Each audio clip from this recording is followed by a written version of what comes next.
Hello my dear student, कैसे हैं आप सभी। उम्मीद करते हैं आप सब बहुत बढ़िया होंगे। तो भाई पिछले कुछ दिन से आप लोगों की क्लासेस नहीं आ पा रही थी, इसके लिए माफ़ी चाहते हैं, बट अब आपकी क्लासेस कंटिन्यू आती रहेंगी, ठीक है। तो आज मैथमेटिक्स के ऊपर ये हमारी तीसरे नंबर की क्लास है और इस क्लास में हम प्रश्नावली 1.3 को कंप्लीट करने वाले हैं, ठीक है। तो क्लास को कंप्लीट देखिएगा, तब भी आपको इसके क्वेश्चन अच्छे से समझ आएंगे। बेसिक कंसेप्ट कुछ जो हमको समझने हैं उनको हम देख लेते हैं एक बार। आज की इस क्लास में हम सीखेंगे उप समुच्चय क्या होता है, अंतराल क्या होता है, सार्वत्रिक समुच्चय क्या होता है। प्रश्नावली 1.3 को कंप्लीट करने के लिए इन तीनों चीजों पर आपकी कमांड बहुत अच्छी होनी चाहिए, ठीक है। देखो, उप समुच्चय के बारे में पहले से भी मैं आपको बता चुका हूं। दो चीजें आपको नहीं मिल रही यहाँ पर, अंतराल और सार्वत्रिक समुच्चय। हालांकि उप समुच्चय भी मैं आज की इस वीडियो में आपको बताऊंगा, ठीक है। चलिए तो एक एक करके तीनों चीजों को समझते हैं, फिर हम प्रश्नावली 1.3 के सभी प्रश्नों को हल करेंगे।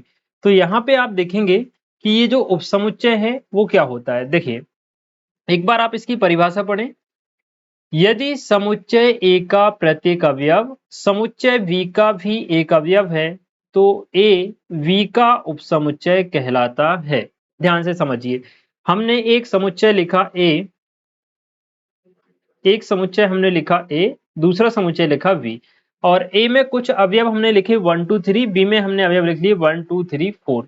तो यहाँ पर ए में जितने भी अवयव हैं वो सारे के सारे अवयव बी में भी विद्यमान हैं, ठीक है। या हम ये कहें कि ए में जितने अवयव हैं वो सभी बी में विद्यमान हैं। तो यहाँ पर यही लिखा गया है कि ए का प्रत्येक अवयव, ए का प्रत्येक अवयव समुच्चय बी का भी एक अवयव होना चाहिए। तो ए में क्या है 1 2 3, ये 1 2 3 बी में भी है क्या, बिल्कुल है। तो यहां पर समुच्चय ए समुच्चय बी का एक उपसमुच्चय होगा। तो हम लिखेंगे ए उपसमुच्चय है बी का, ए उपसमुच्चय है बी का, ठीक है। इसको दर्शाने का तरीका होता है ए, और इसका चिन्ह लगा देते हैं हम इस प्रकार से, ए उपसमुच्चय बी। ये जो चिन्ह आप देख रहे हैं ये उपसमुच्चय का चिन्ह होता है, ठीक है। चलिए, ये तो बात हो गई उपसमुच्चय की। अब हम देखते हैं कि अगर दो अवयव बराबर हो, जैसे ए में हमने लिखा 1 2 3, दो समुच्चय अगर हमने बराबर ले लिए, और बी में भी क्या लिख लिया भाई 1 2 3, तो यहां पर बी ए का उपसमुच्चय होगा कि ए बी का उपसमुच्चय होगा, इस बात को भी आप लोग क्लियर कर लें। अगर कभी भी आपके पास ऐसे दो समुच्चय आ जाएं जो कि आपस में बराबर हो, यानी ए में उतने ही अवयव हैं जितने की बी में, या हम ये कहें कि ए में वही अवयव हैं जो कि बी में है, तो यहां पे हम लिख सकते हैं कि ए उपसमुच्चय है बी का, और नीचे लगा देंगे इक्वल। मतलब ए बी का उपसमुच्चय तो है ही, साथ में बी के बराबर भी है। बात समझे। इसको आप ऐसे भी लिख सकते हैं, बी उपसमुच्चय है ए का, सॉरी यहां पर लिखेंगे ए का। चाहे तो आप लिख दो बी उपसमुच्चय है ए का, या फिर ए उपसमुच्चय है बी का। बात समझिए। यहां पर देखें, उपसमुच्चय दो प्रकार के होते हैं। एक होता है आपका उचित उपसमुच्चय और एक नॉर्मल उपसमुच्चय। तो पहले जो हमने उपसमुच्चय देखा कि ए उपसमुच्चय बी का है, ये आपका उचित उपसमुच्चय है। उचित उपसमुच्चय, ये कौन सा है, उचित उपसमुच्चय है, ठीक है। क्योंकि यहां पर ए में जो अवयव हैं वो बी में भी हैं, लेकिन बी में जो अवयव हैं वो ए में पूरे नहीं हैं। तो ये समुच्चय उपसमुच्चय होता है उचित उपसमुच्चय। ये उचित उपसमुच्चय नहीं है दूसरा वाला। ये वाला जो उदाहरण हमने लिया है ये उचित उपसमुच्चय नहीं है, क्योंकि यहाँ पर ए और बी आपस में बराबर है। उपसमुच्चय तो है लेकिन उचित नहीं है। अब उचित उपसमुच्चय में आपको एक चीज और ध्यान रखनी है, जैसे कि यहाँ पर देखो, ए क्या है, उपसमुच्चय है बी का। तो यहां पर बी क्या कहलाएगा, ये जो बी है ये ए का अधिसमुच्चय कहलाएगा। ए का अधिसमुच्चय कहलाएगा, ध्यान दीजिएगा, ए का अधिसमुच्चय। बात समझे। अगर ए बी का उपसमुच्चय है और ये उचित है, उचित यानी ए में जितने अवयव है वो बी में है लेकिन बी में जितने हैं वो ए में नहीं है, तो बी यहां पर अधिसमुच्चय हो जाएगा और ए यहां पर उपसमुच्चय हो जाएगा। मैं उम्मीद करता हूं उपसमुच्चय आप समझ चुके होंगे। अब किसी भी समुच्चय में उपसमुच्चयों की संख्या कैसे ज्ञात करते हैं उसका फॉर्मूला यहां पर आप देखें। हम लिखते हैं उपसमुच्चयों की संख्या, उपसमुच्चयों की संख्या बराबर होता है बेटा 2 की पावर n, यानी किसी समुच्चय में कितने उपसमुच्चय होंगे उनकी संख्या आप 2 की पावर n फॉर्मूले से ज्ञात कर सकते हैं। फॉर एग्जाम्पल यहाँ पर a बराबर आपने लिखा 1 2 3, तो इसमें हमें पता करना है कि भाई कितने उपसमुच्चय बनेंगे। तो देखो हमने लिखा a बराबर 1 2 3, यहां पर अगर देखें तो n मतलब होता है अवयवों की कुल संख्या। कितने अवयव हैं भाई? 1 2 3, 3 अवयव हैं, तो n बराबर कितना हो गया? 3। तो उपसमुच्चयों की जो संख्या होगी वो कितनी हो जाएगी? 2 की पावर 3, और 2 की पावर 3 का मतलब होता है 8, यानी इस समुच्चय में 8 उपसमुच्चय होंगे। बात समझे? अब उपसमुच्चय को कैसे ज्ञात करते हैं, कैसे लिखते हैं? जैसे कि आपके पास समुच्चय है फॉर एग्जाम्पल 1 2 और 3, इसके सभी उपसमुच्चय आपको लिखना है कि इसके कितने उपसमुच्चय बन सकते हैं। तो देखो एक उपसमुच्चय हो जाएगा इसका अकेला एक, दूसरा हो जाएगा 2, याद रखना उपसमुच्चय को हमेशा मझले कोष्ठक में लिखना है आपको, ठीक है। तीसरा उपसमुच्चय हो जाएगा क्या? 3। फिर क्या होगा बेटा? 1 और 2 को साथ में लेंगे तो 1 2 हो जाएगा। फिर 1 और 3 को साथ में लेंगे तो 1 3 हो जाएगा। अब क्या बचा? 2 और 3 को साथ में लेंगे, 2 3 आ गया। अब कुछ बचा क्या? नहीं बचा। एक बार इस समुच्चय को ज्यों का त्यों लिखेंगे, क्योंकि प्रत्येक समुच्चय स्वयं का एक उपसमुच्चय होता है। इस बात को आप नोट कर लेना, ध्यान रखना, प्रत्येक उपसमुच्चय स्वयं का एक उपसमुच्चय होता है। क्लियर? चलो भाई, तो ये हो गया। कितने हो गए? 1 2 3 4 5 6 7, 7 हुए। हमें कितने चाहिए? 8, क्योंकि 2 की पावर 3 मतलब 8। अब एक और कौन सा छूट गया भाई? एक चीज मैंने आपको पढ़ाई थी, रिक्त समुच्चय। और रिक्त समुच्चय जब मैंने आपको पढ़ाया था तो आपको बताया भी था कि भाई रिक्त समुच्चय प्रत्येक समुच्चय का एक उपसमुच्चय होता है। तो इसका 8वां जो उपसमुच्चय होगा वो क्या हो जाएगा? फाई। या तो आप फाई लिखेंगे या फिर मझले कोष्ठक में क्या लिख देंगे? खाली, खाली वाला ये ब्रैकेट लिख देंगे, ठीक है। तो ये आपके 8 उपसमुच्चय हो गए। बात समझे? उपसमुच्चय यहां पर क्लियर होता है। अगला पॉइंट हम देखते हैं अंतराल। अंतराल क्या होता है समझिए। हाँ, अंतराल समझने से पहले एक चीज और समझ लें आप। प्राकृत संख्याएं क्या होती हैं भाई? n, जिसको हम 1 2 3 से दर्शाते हैं।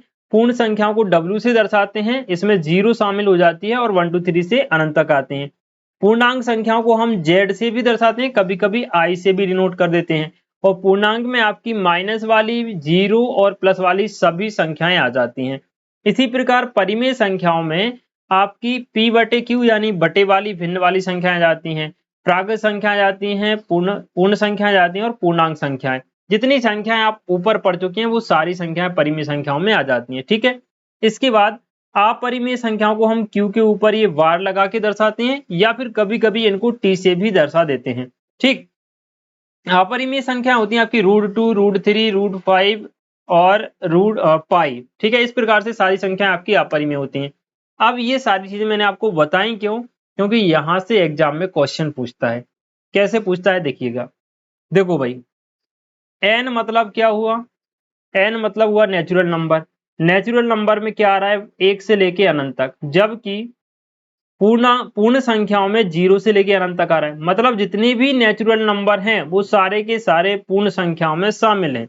इसका मतलब नेचुरल नंबर उपसमुच्चय हो गए होल नंबर का, यानी प्राकृत संख्याएं उपसमुच्चय हो गई पूर्ण संख्याओं का। तो n उपसमुच्चय हो गया किसका? w का, ठीक है। दूसरा चीज, जो w है, w मतलब जो पूर्ण संख्याएं हैं वो 0 से शुरू होती हैं अनंत तक, और 0 से अनंत तक शुरू होती हैं। तो यहाँ पर आप देखें 0 से अनंत तक पूर्णांक में भी आते हैं, यानी जितनी भी पूर्ण संख्याएं हैं वो सभी पूर्णांक संख्याओं में भी होती हैं। मतलब पूर्ण संख्याएं उपसमुच्चय हो गई पूर्णांक का, तो हम लिखेंगे पूर्ण संख्या उपसमुच्चय है किसका? पूर्णांक। पूर्णांक यानी कि z, ठीक है। अब देखो, जितनी भी प्राकृत संख्याएं हैं, पूर्ण संख्याएं और पूर्णांक संख्या हैं, सभी संख्याएं परिमेय संख्याओं में आ जाती हैं। यानी ये तीनों उपसमुच्चय किसके हो गए? परिमेय। परिमेय मतलब q। तो परिमेय संख्याओं का उपसमुच्चय कौन कौन होता है? प्राकृत संख्याएं भी होती है, पूर्ण संख्याएं भी, और पूर्णांक संख्याएं भी होती हैं, ठीक। इसके बाद एक संख्या हमने पढ़ी थी जिसको हम बोलते हैं वास्तविक संख्या, और वास्तविक संख्या का मतलब होता है r, यानी रियल नंबर। तो आर मतलब होता है दुनिया में जितनी भी प्रकार की आप संख्याएं जानते हैं वो सभी अपने आप में वास्तविक संख्याएं होती हैं। तो ये सारी संख्याएं अपने आप में क्या है? वास्तविक संख्याएं। मतलब ये सभी संख्याएं वास्तविक संख्याओं का भी उपसमुच्चय हैं। ठीक है, तो ये परिमेय संख्याएं हैं वो भी आर का उपसमुच्चय है, जेड भी आर का उपसमुच्चय है, डब्ल्यू भी आर का उपसमुच्चय है और एन भी आर का उपसमुच्चय है। ठीक है, साथ ही साथ जो आपकी अपरिमेय संख्याएं होती हैं वो भी उपसमुच्चय होती हैं आर का, लेकिन अपरिमेय संख्याएं अन्य किसी संख्या का उपसमुच्चय नहीं होती, या फिर अन्य कोई सी भी संख्याएं अपरिमेय संख्याओं का उपसमुच्चय नहीं होती। इस बात का विशेष ध्यान रखना। ठीक, अब देखते हैं हम अंतराल कि ये अंतराल क्या होता है। देखिए अंतराल जो है दो प्रकार के होते हैं, एक होता है आपका समवृत्त अंतराल और दूसरा होता है विवृत अंतराल।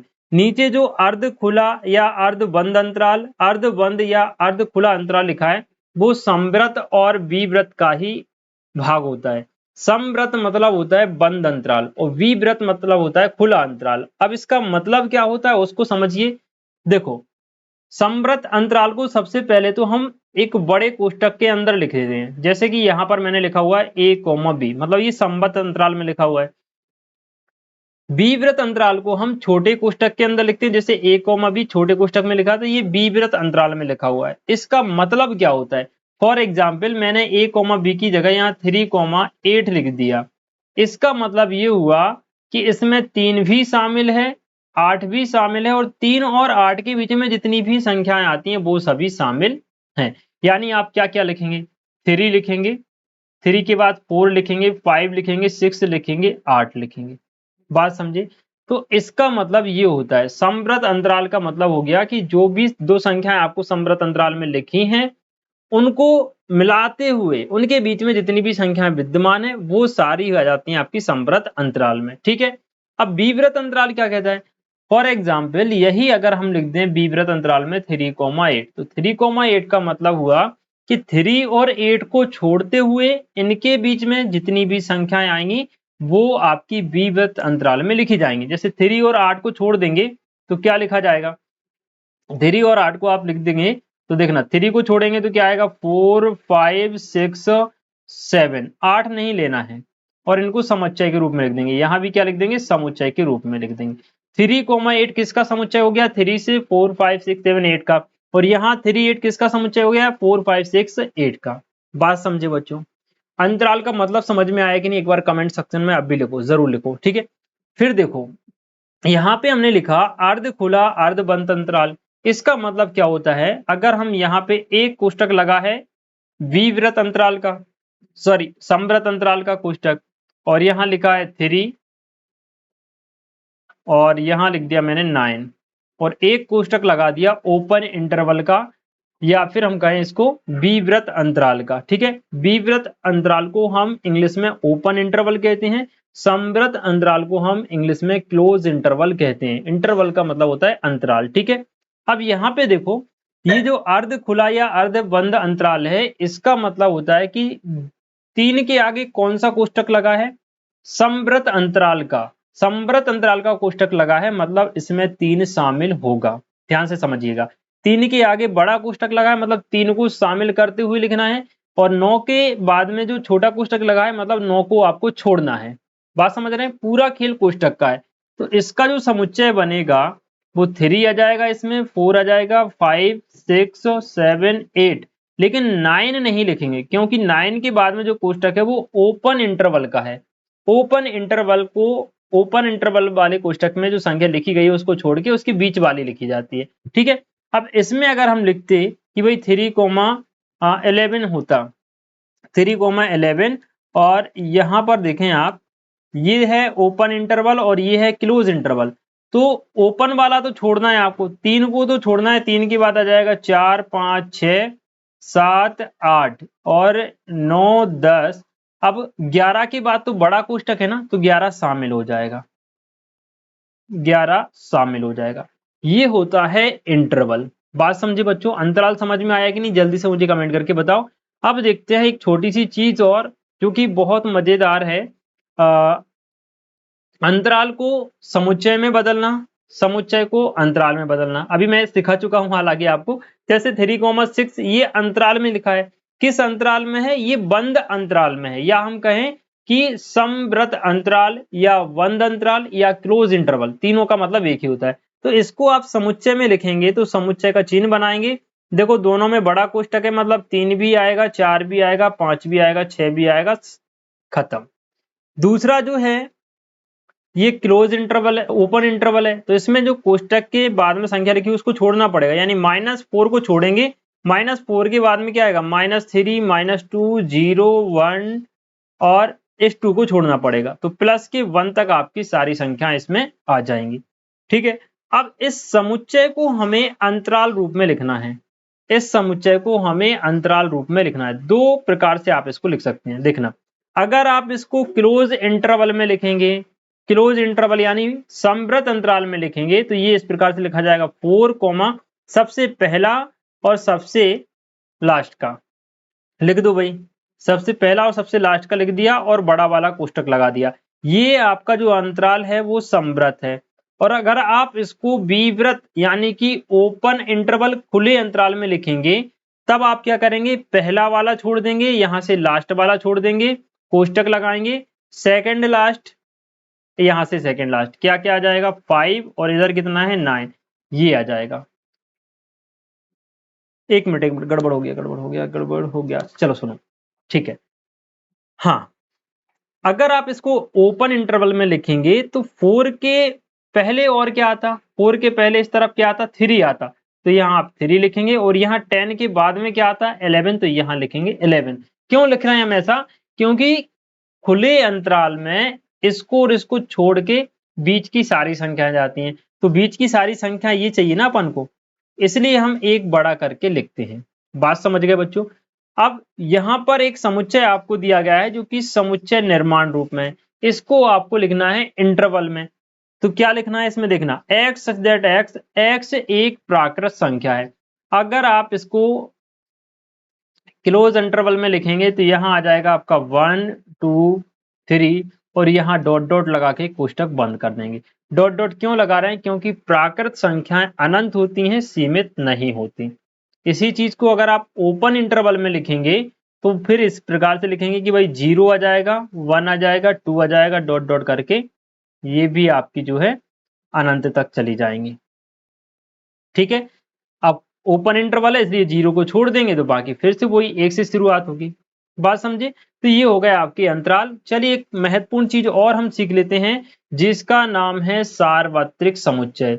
सार्वत्रिक समुच्चय एक यूनिवर्सल सेट होता है, यानी जितने भी समुच्चय हैं, दिए गए जितने भी समुच्चय आपके पास हैं, उनके उन सभी समुच्चयों के अवयव जिस बड़े वाले समुच्चय में आपको विद्यमान दिख जाएं, समझ जाना वही सार्वत्रिक समुच्चय है। जैसे जिसमें सभी दिए गए समुच्चयों के अवयव विद्यमान हो वो सार्वत्रिक समुच्चय कहलाता है। जैसे हमने लिखा a बराबर 1, 2, 3, हमने लिखा b बराबर 1, 2, हमने लिखा c बराबर 1, 2, 3, 4 और हमने एक और लिख लिया d बराबर 1, 2, 3, 4, 5, 6।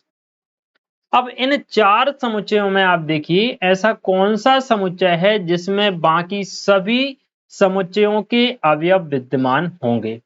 तो यहां देखो a में कितने हैं? 1, 2, 3, b में कितने हैं? 1, 2, c में कितने हैं? 1, 2, 3, 4। लेकिन d ऐसा है कि इसमें 1 भी है, 2 भी है, 3 भी है, 4 भी और 5, 6 भी है। यानी यहां पर d जो है इन सभी समुच्चयों की तुलना में d आपका सार्वत्रिक समुच्चय हो जाएगा, सार्वत्रिक समुच्चय हो जाएगा। यानी यहां पर अगर बात करी जाए कि सार्वत्रिक समुच्चय क्या है, तो आप क्या लिखेंगे? सार्वत्रिक समुच्चय यहां पर आपका डी है बच्चों। बात समझे? ये हो गया पूरा बेसिक कंसेप्ट प्रश्नावली 1.3 का। अब मात्र 10 मिनट लगेंगे आपको प्रश्नावली 1.3 के क्वेश्चन सॉल्व करने में। चलिए फटाफट से हम क्वेश्चन भी देख लेते हैं। तो भाई प्रश्न क्रमांक फर्स्ट आप सभी के सामने है, फटाफट से हम सारे प्रश्नों को यहाँ पर सॉल्व करेंगे। देखिए बहुत आसान से प्रश्न है और फर्स्ट क्वेश्चन में आपको दिया गया रिक्त स्थानों में प्रतीक समुच्चय और समुच्चय नहीं को भरकर सही कथन बताइए। देखो पहला जो चिन्ह है बच्चों वो समुच्चय का है, दूसरा है समुच्चय नहीं। अगर समुच्चय है तो आपको ये भरना है, समुच्चय है नहीं है तो ये भरना है। ठीक है, देखो तो पहले वाले प्रश्न में 1 2 3 4 दिया है, 2 3 4 इसमें भी मिल रहा है, मतलब ये आपका उपसमुच्चय है, पहले में ये भरा जाएगा। दूसरा देखो ए बी सी, इस तरफ देखेंगे बी सी डी, इसमें आपको ए नहीं मिल रहा बच्चों, इसमें आपको क्या नहीं मिला, अगर इसमें ए बी होता तो ये काम बन जाता, ठीक है, क्योंकि यहाँ पर ये नहीं है तो ये आ जाएगा नॉट सबसेट, ठीक है। तीसरा देखो आपके विद्यालय की कक्षा 11वीं का एक विद्यार्थी है, एक्स दैट एक्स आपके विद्यालय का एक विद्यार्थी है। अब देखो कक्षा 11 जो है वो आपके विद्यालय में आती है, मतलब कक्षा 11 विद्यालय का एक उपसमुच्चय है, तो इसका विद्यार्थी भी आपके विद्यालय का एक उपसमुच्चय हो जाएगा, यानी इसमें आपका आ जाएगा सबसेट। एक्स किसी समतल में स्थित एक वृत्त है, एक्स एक समान समतल में स्थित एक वृत्त है। देखो किसी समतल में एक वृत्त जो स्थित है वो एक समान समतल में स्थित वृत्तों का उपसमुच्चय नहीं हो सकता, इसलिए इसमें आ जाएगा नॉट सबसेट। एक्स किसी समतल में स्थित एक त्रिभुज है, एक्स किसी समतल में स्थित एक आयत है, तो ये भी देखो एक तरफ त्रिभुज है एक तरफ आयत, त्रिभुज कभी आयत के उपसमुच्चय हो ही नहीं सकते। एक्स किसी समतल में स्थित एक समबाहु त्रिभुज है, एक्स किसी समतल में स्थित एक त्रिभुज है। अब जितने भी त्रिभुज एक समतल में स्थित हैं उसमें ही समबाहु त्रिभुज होंगे, तो ये आपका जो है उपसमुच्चय हो जाएगा। एक्स एक समप्राकृत संख्या है, समप्राकृत संख्या हो गई 2 और 4 और ऐसे ही करके 6 7 8 9 तक 6 8 10 इस प्रकार से होगी। और x एक क्या है इस तरह पूर्णांक, तो पूर्णांक में तो भाई सभी सम विषम धनात्मक ऋणात्मक सारे आ जाते हैं, तो ये आपका उपसमुच्चय हो जाएगा, ठीक है। प्रश्न क्रमांक फर्स्ट यहाँ पर कंप्लीट होता है। फटाफट से देखिए प्रश्न क्रमांक 2 जो कि बहुत आसान प्रश्न है, यहाँ पर आपको रॉन्ग और राइट बताने हैं। तो देखो पहला वाला पूछ रहा है ए बी बी सी ए का उपसमुच्चय है या नहीं, तो ये उपसमुच्चय है, जबकि ये क्या बोल रहा है कि नहीं है, तो फर्स्ट वाला रॉन्ग। सेकंड देखो ए ई उपसमुच्चय है, एक्स दैट एक्स अंग्रेजी वर्णमाला का एक स्वर है, ठीक है, तो ए और ई भी क्या है स्वर, मतलब उपसमुच्चय है, दूसरा राइट। 1 2 3 यहाँ 1 3 5 उपसमुच्चय गलत, क्योंकि यहाँ पर 1 3 5 है, यहाँ पे क्या है 1 2 3, 1 और 3 मिल रहा है लेकिन 2 हमें यहाँ पर नहीं मिल रहा, ठीक है। ए उपसमुच्चय है ए बी सी, राइट हो जाएगा।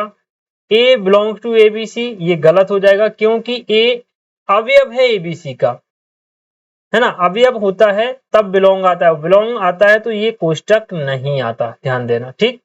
एक्स संख्या 6 से कम एक प्राकृत संख्या है, 6 से कम प्राकृत संख्या क्या होती है, सम, 6 से कम एक सम प्राकृत संख्या, 2 और 4 हो गई।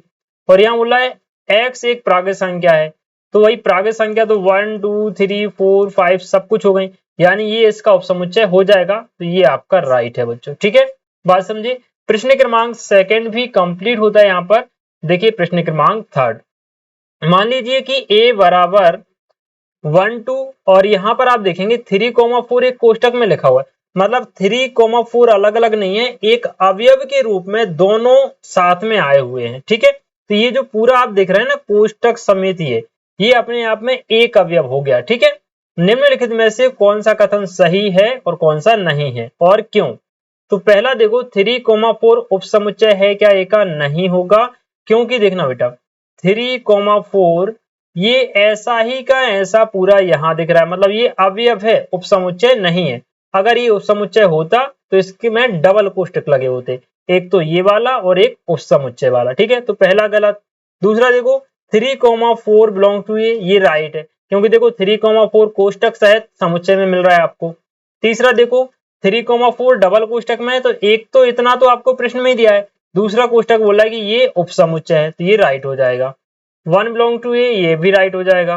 1 उपसमुच्चय ए, ये रॉन्ग हो जाएगा, क्योंकि एक अगर उपसमुच्चय में लिखेंगे तो इसके बाहर कोष्टक लगाना पड़ेगा, जबकि ये बिना कोष्टक के है, ठीक है। 1 2 5 उपसमुच्चय है ए का, राइट हो जाएगा, देखो 1 भी है 2 भी है और 5 भी है। फिर 1 2 5 बिलोंग टू ये गलत हो जाएगा, क्योंकि 1 2 5 कहीं भी कोष्टक सहित इस समुच्चय में नहीं लिखे हैं, कोष्टक सहित अलग अलग लिखे हैं लेकिन, ठीक है। 1 2 3 उपसमुच्चय ए का नहीं है, क्योंकि 1 और 2 तो समुच्चय ए में है लेकिन 3 नहीं है। अब आप सोच रहे हैं सर ये तो दिया है, भाई वो 3 अकेला नहीं है, वो 3 स्वतंत्र नहीं है, वो 4 के साथ में कोष्टक के साथ आया हुआ, ये अपने आप में एक है, ठीक है, तो वो स्वतंत्र नहीं है। इसके बाद देखो 5 बिलोंग टू ए, गलत, क्योंकि 5 ए का उपसमुच्चय है, अवयव नहीं है। 5 उपसमुच्चय ए का है, बिल्कुल सही है। 5 देखो अब पहली बात, पाई के बाद कभी कोष्टक नहीं आता, यहाँ क्या आ गया, कोष्टक उप समुच्चय आ गया, तो ये गलत हो जाएगा। ठीक है, प्रश्न क्रमांक 3 कंप्लीट। प्रश्न क्रमांक देखते हैं 4, जो कि अपने आप में बहुत ही शानदार क्वेश्चन है। निम्नलिखित समुच्चयों के सभी उप समुच्चय आपको लिखने हैं। फटाफट से देखते हैं भाई, उप समुच्चय लिखना हालांकि मैंने आपको बता दिया है, एक दो क्वेश्चन फिर भी देख लो। देखो ए है, इसका उप समुच्चय ए किया जाएगा, ए खुद, और दूसरा क्या आ जाएगा 5, इसके अलावा कोई हो ही नहीं सकता। दूसरा देखो ए कॉमा बी, इसके कितने होंगे भाई देखना, एक तो ए हो जाएगा इसका ए, दूसरा क्या हो जाएगा बी, तीसरा क्या हो जाएगा ये स्वयं ए कॉमा बी, और चौथा हो जाएगा 5। बस 4 हो गए, क्योंकि देखो उप समुच्चयों की संख्या 2 की पावर n से निकालते हैं। n मतलब कितने अवयव, एक और एक 2, 2 की पावर 2 मतलब 4, 4 यहाँ पर आ गए। ठीक, थर्ड वाला देख लो भाई, थर्ड वाले में दिया है 1 2 3, तो एक तो 1 खुद हो गया, दूसरा 2 हो जाएगा, तीसरा 3 हो जाएगा, चौथा हो जाएगा 1,2। देखना बेटा, इन दोनों को साथ में लेंगे, फिर पहले और लास्ट वाले को ले लेंगे, 1 और 3 को लेंगे, 1 को और 3 को, और फिर आपका 2,3 आ जाएगा, 2,3। अब कोई भी नहीं बचा, अब ये पूरा का पूरा आ जाएगा 1 2 3, और लास्ट में आ जाएगा 5। ठीक है, 8 होने चाहिए, 8 हो गए क्या भाई, 1 2 3 4 5 6 7 8, ये हो गए प्रश्न क्रमांक 3। और चौथा जो 5 है, ये 5 का 5 ही रहेगा, यही इसका आंसर हो जाएगा, क्योंकि 5 का उपसमुच्चय 5 ही होता है, इसके अलावा और कोई नहीं होता बच्चों। प्रश्न क्रमांक 5 देखिए आपसे क्या पूछ रहा है, निम्नलिखित को अंतराल रूप में लिखना है। यहाँ समुच्चय निर्माण रूप में आपको दिया गया है, आपको इसको अंतराल के रूप में लिखना है। अब फर्स्ट वाला आपसे देखें क्या पूछ रहा है, देखिएगा आपसे बोला कि x such that x belong to r, x r है, r मतलब वास्तविक संख्या है, लेकिन x का मान -4 से बड़ा है, 6 से छोटा या 6 के बराबर है। तो पहले वाले को अंतराल में लिखोगे, देखो -4 लिखना और सबसे बाद में 6 लिखो, कोमा लगा दो। अब देखो 6 के नीचे बराबर लगा है, मतलब 6 शामिल होगा, इसलिए 6 के बाहर तो आएगा बड़ा कोष्टक। 4, x का मान 4 से बड़ा होना चाहिए, यानी 4 नहीं हो सकता, 4 से बड़ा होगा तो 4 के सामने आ जाएगा बेटा छोटा कोष्टक। बात समझ गए। चलिए दूसरा वाला देखो, x सच दैट x का मान -10 से छोटा और 12 से भी कैसा रखना है बेटा, छोटा रखना है। यानी कि देखिए -12 -10 आपने लिख लिया, कोष्टक कौन सा लगेगा, ओपन वाला, क्योंकि -10 भी शामिल नहीं है, -12 भी शामिल नहीं है। तीसरा वाला देखिए, x का मान 0 हो सकता है और 0 से बड़ा हो सकता है और 7 से छोटा होगा। तो देखो 0 शामिल है, इसलिए 0 के आगे तो बड़ा कोष्टक लगेगा, 7 नहीं है शामिल, इसलिए छोटा कोष्टक लगेगा। ठीक है, फोर्थ वाला आप लोग होमवर्क में करेंगे खुद से और मुझे कमेंट में इसका आंसर बताएंगे। अभी के अभी आंसर बताओ फटाफट से। ठीक है, अगला प्रश्न, प्रश्न क्रमांक 6 आपसे क्या पूछ रहा है, देखिएगा निम्नलिखित अंतरालों को समुच्चय निर्माण रूप में लिखना है बेटा। देखिए भाई फर्स्ट वाला देखते हैं हम, समुच्चय निर्माण रूप में लिखना है, इसके लिए हम व्हाइट कलर ले लेते हैं। यहाँ पर फर्स्ट वाला दिया है -3,0। देखो क्या लिखेंगे आप, x सच दैट x और x बिलोंग टू r, यानी x यहाँ पर एक वास्तविक संख्या है, लेकिन कौन सी, आपसे बोला कि -3,0। अब ओपन इंटरवल है तो -3 नहीं आएगा, यानी -3 से x का मान बड़ा होगा और 0 से छोटा होगा। तो x जो है ग्रेटर देन होगा -3 से, x लेस देन होगा 0 से, ये आपका फर्स्ट आंसर। ठीक है, दूसरा देखो 6,12, अब 6 भी शामिल है और 12 भी शामिल है, तो क्या लिखेंगे, x such that x belongs to r। इसके बाद x का मान 6 से बड़ा तो है, साथ ही साथ 6 के बराबर भी है, तो इक्वल आ जाएगा।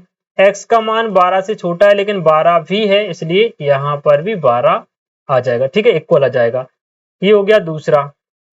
तीसरा देखो भाई, तीसरा दिया है ओपन इंटरवल में 6, क्लोज इंटरवल में 12, यानी 6 शामिल नहीं है लेकिन 12 शामिल है, तो आप क्या लिखेंगे, x such that x belongs to r। अब देखो x का मान 6 नहीं है, 6 से बड़ा होगा, क्योंकि 6 के आगे क्या लगा है, ओपन इंटरवल, तो आप लिखेंगे 6 लेस देन x, और x का मान 12 है और 12 से छोटा है। ये हो गया आपका थर्ड वाला। फोर्थ वाला भाई फटाफट से आंसर कमेंट में मुझे बताइए इसको सॉल्व करने के बाद जल्दी से। ठीक है, प्रश्न क्रमांक 7 देखते हैं हम, 7 नंबर का प्रश्न आपसे पूछ रहा है, निम्नलिखित में से प्रत्येक के लिए आप कौन सा सार्वत्रिक समुच्चय प्रस्तावित करेंगे। ये एक फर्जी टाइप का क्वेश्चन है, इसका आंसर एक ही लाइन में आप लिख देना। यहाँ पूछ रहा है आपसे, यहाँ पूछ रहा है कि समकोण त्रिभुजों का समुच्चय, और यहाँ पूछ रहा है समद्विबाहु त्रिभुजों का समुच्चय, यानी दोनों समुच्चयों में त्रिभुज लिए गए हैं। तो इसका आंसर एक लाइन में आप लिखेंगे, किसी समतल में स्थित त्रिभुजों का समुच्चय। ठीक है, इसका आंसर क्या हो जाएगा, किसी समतल में स्थित समस्त त्रिभुजों का समुच्चय, समस्त त्रिभुजों का समुच्चय। बिल्कुल झूठ मूठ का क्वेश्चन था, कोई बड़ी बात इसमें नहीं थी। चलो भाई, एक लास्ट क्वेश्चन आपका इस प्रश्नावली में बचा हुआ है, उसको खत्म करते हैं, साथ ही साथ आपकी प्रश्नावली भी खत्म। और ये जो प्रश्न है आपको ऑब्जेक्टिव टाइप में दिया हुआ है, तो हम इसको ऑब्जेक्टिव टाइप में ही निपटा देते हैं। यहाँ पर समुच्चय ए बराबर दिया गया है भाई 1 3 5, बी बराबर 2 4 6 और सी बराबर दिया है 0 2 4 6 8। प्रदत्त है इन तीनों समुच्चय ए, बी और सी के लिए निम्नलिखित में से कौन सा या कौन से सार्वत्रिक समुच्चय दिए जा सकते हैं। ठीक है, अब देखो सार्वत्रिक समुच्चय का मतलब होता है इनमें से ऐसा कौन सा समुच्चय है इन चार में से जिसमें इन तीन दिए गए तीनों समुच्चयों के अवयव विद्यमान हो। देखो पहले वाले में 0 है, लेकिन 0 से 6 है, यहाँ पर 8 छूट गया। ठीक है, तो फर्स्ट वाला तो नहीं है भाई, सेकंड वाला 5 है, तो 5 तो गया काम से। तीसरा वाला देखो 0 1 2 3 4 5 6 7 8 9 10, इसमें सब कुछ आ गया, यानी समुच्चय ए के अवयव भी इसमें आ गए, बी के भी आ गए और सी के भी। यही आपका राइट आंसर हो जाएगा। अब सी में भी देखो 1 से लेके 8 है, लेकिन सी में डी में क्या है, 0 नहीं है, फोर्थ वाले में 0 नहीं है, अगर 0 होता तो हो जाता। ठीक है, इसी प्रकार आपकी प्रश्नावली 1.3 का स्वाहा यहाँ पर होता है। ये प्रश्नावली आपकी यहाँ पर कंप्लीट हो जाती है बच्चों। ठीक है, चलिए, मुझे पूरी उम्मीद है कि आज की इस वीडियो से आप काफी कुछ सीखे होंगे। ये प्रश्नावली आपकी कंप्लीट हो चुकी होगी आई होप। कमेंट में अपनी राय जरूर बताएं, वीडियो कैसी लगी जरूर बताइएगा। अगर वीडियो अच्छी लगी हो तो कमेंट जरूर करें, साथ ही साथ अपने दोस्तों के साथ इसको शेयर करें। मिलते हैं अगली वीडियो में अगली प्रश्नावली के साथ, तब तक के लिए खुश रहिए, मस्त रहिए, पढ़ते रहिए। जय हिंद।